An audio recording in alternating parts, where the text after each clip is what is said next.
હાલો, જય શ્રી કૃષ્ણ. યુટ્યુબ ચેનલમાં ગણેશા હોમ કિચનમાં આપણું હાર્દિક સ્વાગત છે. આજે આપણે બનાવીશું બાજરાના મેથી પાલકના ગોટા. આવી રીતે પહેલાં આપણે મેથીના પાંદડાને બીટી લેશું. એને આપણે વડા પણ કહી શકીએ. આવી રીતે આપણે પાંદડા બીટી લેશું. સૌ પ્રથમ આપણે બાજરાનો લોટ લેશું. એમાં મેં 3 વાટકા બાજરાનો લોટ લીધેલો છે.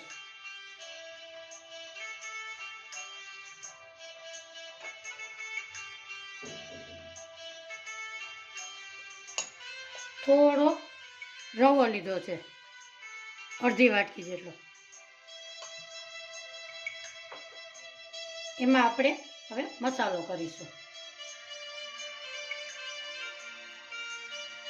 એમાં મેં મેથી સુધારેલી છે એ લીધેલી છે. પાલક,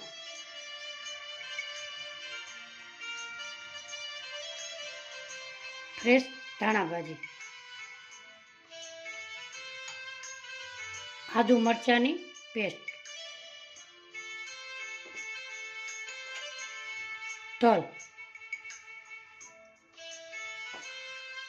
અજમા થોડાક આપણે ક્રશ કરી લઈશું હાથેથી.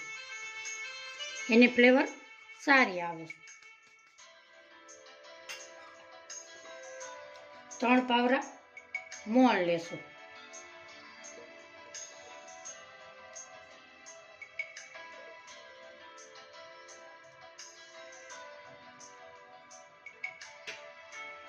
સ્વાદ પ્રમાણે નિમક ઉમેરીશું.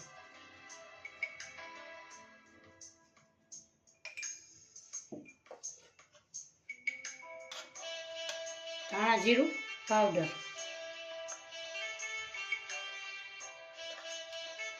હળદર,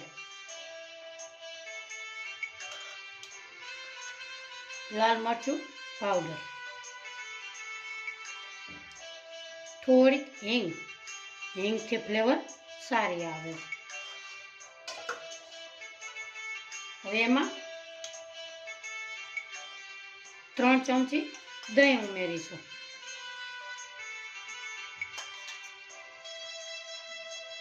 હવે આપણે મિક્સ કરીશું.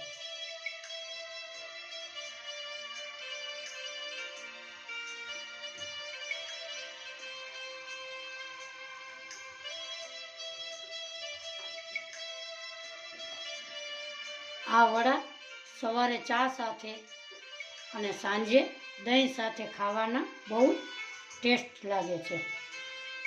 અત્યારે શિયાળામાં મેથી સારી આવે. આવી રીતે આપણે થોડું થોડું પાણી ઉમેરશું અને લોટ બાંધીશું.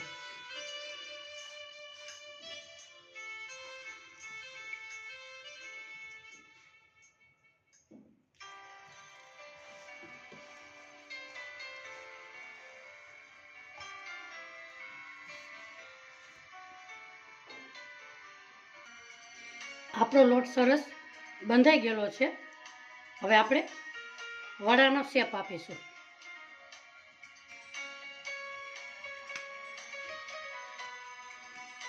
જાડા પાતળા તમારે જેવા રાખવા હોય એવા રાખી શકો છો. હવે આપણે બનાવી લઈશું.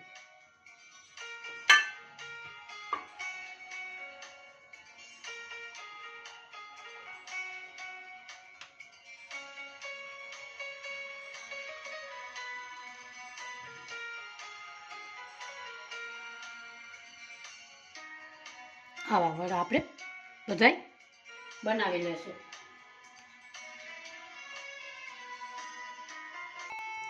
આપણે વડા બનાવી લીધા છે.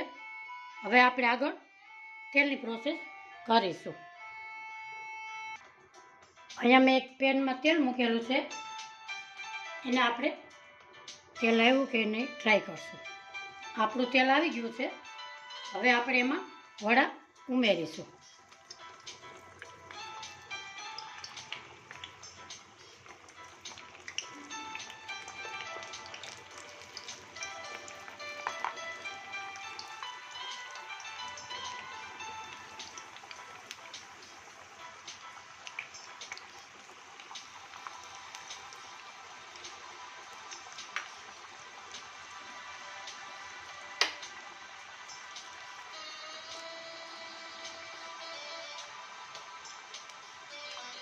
આગળ એને હલાવવાના નથી, 2 મિનિટ એને એમાં રહેવા દેશું.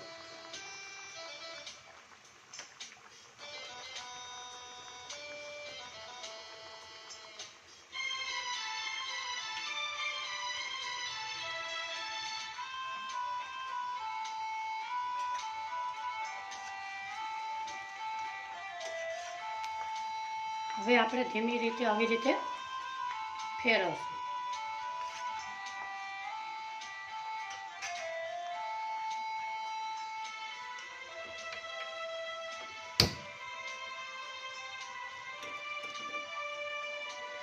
બહુ ધીમું નહીં, બહુ ફાસ્ટ નહીં, એવી રીતે રાખશું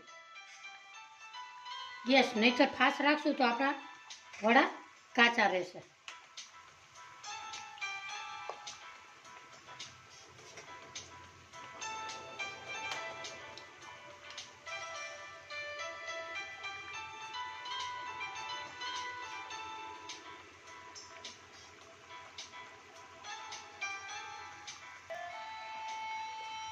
તમારી ઘરે મહેમાન આવે તો ત્યારે ફટાફટ આ રેસીપી આપણે કરી શકીએ અને ખાવામાં પણ બહુ જ સ્વાદિષ્ટ લાગે છે.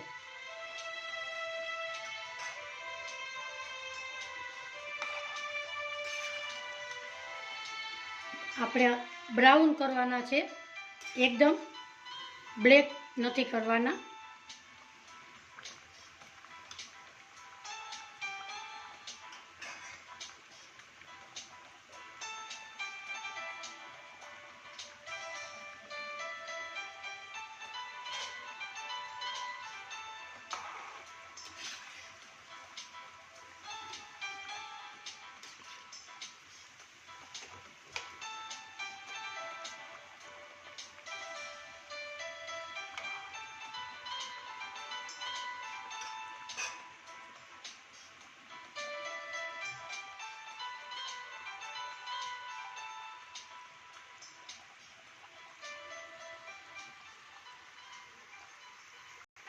આપણા વડા સરસ તળાઈ ગયા છે. આપણે હવે એને કાઢીશું.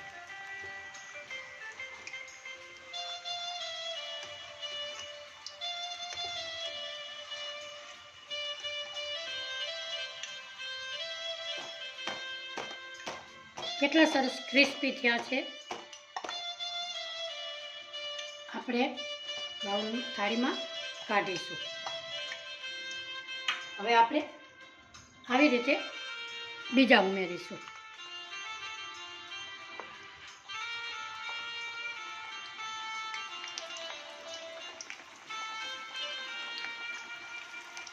એનો ગેસ આપણે ધીમો કરીશું.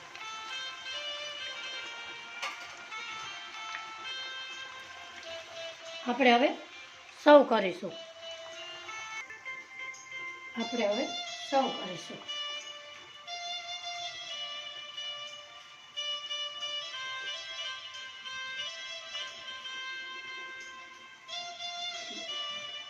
આજનો મારો વિડીયો જોતા હોય તો લાઈક કરજો, શેર કરજો, સબસ્ક્રાઈબ કરજો. સબસ્ક્રાઈબ કરી બેલ આઇકોનના બટનને જરૂરથી દબાવજો.